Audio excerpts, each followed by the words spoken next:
Hi everyone, welcome back to my channel.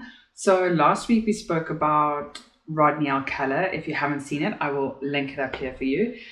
But today we are talking about Stewart Wilken, or Boetie Boer, which is his nickname. I just want to come on here to put out a disclaimer that this story is very graphic. I talk about a lot of sexual assault between minors or children as well as with women. And the details in this case are very graphic. So, if it's not something that you're comfortable with, then you don't have to watch this, obviously. But thank you. I just want to put my usual disclaimer out there that I mean no harm or any disrespect to the families or victims involved in this case. But other than that, if you are here to see how I got this look, or you're just here to hear about Boetie Boer or Stewart Wilkens, then let's get into it. For mature audiences only. Stewart Wilken was born on November 11th, 1966 in a place called Boksburg in South Africa. And when Stewart was about 6 months old, he was left in a phone booth with his older sister, who was around 2 years old at the time. They were later found by a domestic worker, and she took them back to her employer. Not sure if it was the domestic worker's employers or if it was one of the employer's children, but there was a man named Dup, and that was the only name that was on the record. But he unfortunately was very abusive to Stewart. He would sexually assault Stewart, and remember, he was only a baby, like 6 months or 7 months old at the time. And not only would he do that, he would often leave him without food, and he would often give the baby's food to the dogs, and then he would make Stewart eat the dog's food instead. And at some point, Stewart's sister, remember, she was about 2 years older than him, ended up disappearing, and he never figured out for a long time what happened to her. And this sexual abuse and physical abuse of Stewart from this man named Dup went on for around a year or 2 years. So when Stewart was around 2 years old, the neighbors of the man Dup, they ended up adopting Stewart, and their name was Mr. and Mrs. Wilkens. When Mr. and Mrs. Wilkens got hold of Stewart, they said that he was undernourished, he was full of lice, and the Wilkens actually ended up giving Stewart his name. But when Stewart got there, he actually called himself Boetie Boer. Then at some point, the Wilkens, inclusive of Stewart, they moved to Port Elizabeth. So when Stewart was in school, he didn't do too well academically or socially. Actually ended up failing grade 3 times. And I don't know why, but his peers often made fun of him because he was adopted. And according to Stewart, the teacher who was looking after them, she didn't intervene at all. She kind of enticed the students to kind of edge them on, continue to verbally abuse Stewart. And the next day when the teacher did this, Stewart came back and he assaulted and hit the teacher in front of all the students. And Stewart would often bite children, and he would often bite his mother as well. And when he bit his mother, she would often lock him up in his room as punishment, where Stewart would kick over the lights, he would kick over furniture in the room and make an absolute mess and just kind of destroy everything in his room. And according to Stewart, she not only locked him up in the room, but she also locked him up in the cupboard as well when he was disobedient. Stewart also said that he was often punished when he used to wet the bed as well. And there was an incident at school where a boy attacked Stewart. Obviously, Stewart fought back. And because Stewart had such a bad reputation already with hitting his teacher and just being generally naughty at school, he was the one who was sent home. And when he got home, his mother didn't take his side. Stewart said that she just immediately chucked him to his room and he was immediately in trouble, no questions asked. And when Stewart's mother ended up punishing him for something he didn't actually do this time, and he said from that point on he would be his own sister, mother and auntie. And when Stewart was 9, the deacon of his church invited Stewart to come over to his house so that they could recite a few things or go over a few things. And this was after his Sunday school. But unfortunately, when Stewart got to the deacon's house, the deacon ended up sexually assaulting Stewart. And I'm not sure if it was before this incident or after this incident, but during that same year when Stewart was 9 years old, his adoptive father, ended up dying. And Stewart's mother, or adoptive mother, she ended up feeling quite overwhelmed by looking after Stewart, and especially his moods and the way he was changing. She ended up sending him to a reformatory. And here at the reformatory, he was locked up in his little room or cell, and he had no clothes on. The older boys would often sexually assault him as well. And he tried to run away, but he had to return because there was nowhere for him to go. He was only 9 years old. There was no food. He was all alone, so he had to end up going back to the reformatory. And when Stewart was in grade 11, he ended up enlisting and enrolling in the army. But Stewart was discharged after 4 months of being in the army because he tried to commit suicide. He moved back in with his mother, who had now moved just outside of Port Elizabeth into like a small town. And while Stewart was in this small town, he met his first wife named Lynn. I'm not sure when they legally got married, but on December 25th, 1985, they did end up having a daughter together. And I'm not sure if the spelling is just really weird, but I can't pronounce this name, or I don't know if I'm pronouncing it incorrectly, but her name was Wayne or Wana or something. I think it's Wayne. But yeah, I will put her name up here. So the allegations of Lynn and Stewart's marriage that I read up on was very fuzzy. But apparently, after the birth of their first daughter, Lynn and Stewart's daughter, Stewart said that Lynn turned to prostitution at this time. But overall, the marriage was not a very happy one. They did end up having 2 children together, 2 daughters. And Stewart was just terrible. He often beat Lynn on numerous occasions. And in turn, she would then have him arrested for smoking marijuana. It was just a very volatile relationship and marriage. And eventually they ended up getting divorced, and Lynn took custody of both the children. And after the divorce, Stewart did end up having small flings, very short girlfriend, like relationships. But he did end up meeting a lady named Veronica. Veronica already had 2 sons. So Veronica and Stewart did end up getting married, and they had 2 children together. They had 2 daughters. And this marriage was also very tumultuous. Veronica's parents actually ended up accusing Stewart of sexually assaulting her 2 sons. Remember, Veronica already had 2 children. Stewart also accused Veronica of being a prostitute. And when Stewart and Veronica would fight, then he would go out and look for a prostitute. And I don't get it, but Stewart said that when he would go out to look for prostitutes, that he considered prostitution a sin because they were charging for sex, which was considered a gift from God, and they did not deserve to live because they were charging for sex. That's what he said. That's a lot. And it gets worse from here. So Veronica and Stewart did end up getting divorced, and around about the time of the divorce, Stewart left the house, obviously, and he ended up living in the bushes near Happy Valley. Stewart did work as a fisherman. According to reports, he apparently really loved being a fisherman. He loved being out in the sea, and according to him, he referenced the waves and how dark and mysterious the ocean was to a woman. He said that the sea was moody like a woman. Poetic, I guess. But Stewart didn't just go fishing to feed himself. He also fished for money because he used this as like a little bit of a career to try and get some cash into his pocket. Stewart's first victim, or confirmed victim, documented victim, happened in February 1990. And this was a 15-year-old boy named Monty Fico. And he was a child who lived on the streets at the time. And unfortunately, in South Africa, there are a lot of children or people who live on the streets here. There's a lot of poverty. And Monty was taken to Cilliers High School, where Stewart then sexually assaulted him. Stewart also ended up strangling him to death with his own clothes. After Stewart sexually assaulted him and murdered him, he did hide his body. Remember, that happened in February 1990 with Monty. And then on October 3rd, 1990, Stewart ended up picking up a prostitute named Virginia Geisman. She was 25 at the time. So he paid her, actually. And then he ended up taking Virginia to Dagbreek Primary School, where they had sexual relations. While Virginia and Stewart were doing their business, she ended up saying to Stewart, listen, you're really hurting me, because now he was trying to sodomize her. She was in pain, she didn't like it, and he got furious, and then he started to strangle her with her own clothes and ended up murdering Virginia, and he just left her body in the schoolyard. So those 2 murders happened in 1990, February and October. Then in January 1991, on the 10th of January, Stewart was approached by another prostitute named Marcia Pappenfuss, and she was 37 at the time.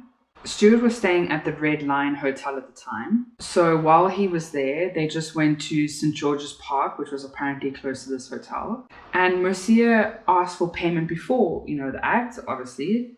And Stewart flipped. He got so angry that she dared ask for payment, and he ended up strangling her on the spot in the park. And then when she was dead, he ended up sodomizing her and then just left her body in the park as well. That was in January 1991. In October 1991, Stewart met another child who lived on the street, and apparently this boy was willing to have sex with him for money. Then Stewart took this young boy to St. George's Park. This boy was only 14 at the time, and he wanted his money up front. And of course, this angered Stewart again. And this young man, he tried to run away from Stewart. Stewart ended up overpowering him and also ended up sodomizing the young man and then strangled him to death. Then about 2 years later, in 1993, Stewart ended up meeting another young boy, and he said, listen, then I'll pay you. And unfortunately, he did ended up soliciting him. They then went to Target Club, where Stewart had sex with him as well. And then he ended up strangling the boy straight afterwards. And he just threw this young boy's body in the ravine. And that was somewhere between June and September in 1995. But then on July 27th, 1995, Stewart ended up meeting another prostitute named Georgina Zweni, and she was aged 42 at the time. And I just want to warn you before this, it's a bit graphic, but so he ended up taking Georgina to St. Alfred's Park. So he did end up having sex with her there, but apparently he felt unsatisfied. He wanted to sodomize her, but Georgina was like, no, I don't want this. And then as soon as Georgina said no, or she didn't want to do something, he ended up strangling her. He horrifically then sexually assaulted Georgina with a knife. And he didn't finish there. No. Sick Stewart stabbed her then 20 times. He cut off her nipples and ate them while he was there with the body. He just ended up throwing everything, all her belongings and her clothing, into the fish pond that was near there and left her body in the park like that. Terrible. And then on September 29th, 1995, Stewart visited his daughters, remember, with his first wife, Lynn, and he especially went to visit Wayne. Horrifically, he ended up murdering his 10-year-old daughter because he believed that she had been sexually assaulted by her stepfather, and he claimed that he wanted to save her and send her soul to God. That was his reasoning for killing his 10-year-old daughter. Then on May 25th, 1996, he met another prostitute who was 22 at the time, and her name was Katrina Claassen. And they ended up going down to the beach to have sex. But Stewart ended up shoving a piece of plastic down her throat so that she wouldn't make a noise. He then sexually assaulted her, sodomized her, and then strangled her to death. Terrible. This list keeps going on. Somewhere between May and August in 1996, he met another street child, and he ended up taking this child to a place called Fort Frederick. And obviously this child didn't want to do what this creepy man wanted him to do. So Stewart told this little boy to undress and, take everything off. And he was like, no, I don't want to do this. And what's the pattern here? Stewart ended up strangling this poor boy. And I'm not sure if he sexually assaulted him, but he just strangled him, and he did end up hiding the body. Then on January 22nd, 1977, for some reason Stewart ended up killing Henry Baker. And the reason why police ended up knowing that it was him is because obviously he dated and married Veronica. And they saw Stewart with Henry the night that he went missing. And in 1977, Stewart was arrested for the suspected murder of his daughter, as well as being connection and disappearance of Henry Baker. Then on February 3rd, 1997, had his first court appearance. And while the court trials were going on, eventually he had a lot of charges laid against him because he actually confessed to the crimes that he committed. And one of the police officers that was in charge of the case was called Sergeant Norsworthy. And he told Sergeant, while he was confessing, he would often return to the bodies where he remembered burying them. And he would rub vinegar and butter on the boys' feet so that when sniffer dogs or any cadaver dogs would come, that they would be led distracted from their scent. And he would roll up newspapers that he would insert into the backside of these children and the woman that he murdered. It would keep the maggots out so that he could come back and commit necrophilia.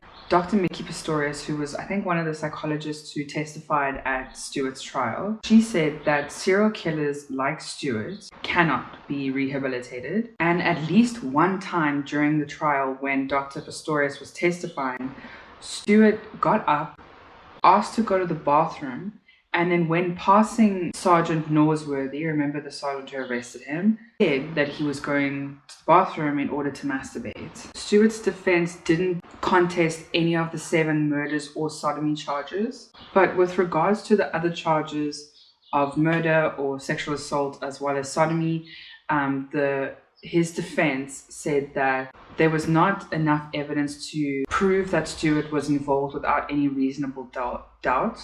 Also, with some of the street children, unfortunately, there was not a lot of evidence proving or linking Stewart to the case, especially with the ones where he hid their bodies so well that he even couldn't find them again.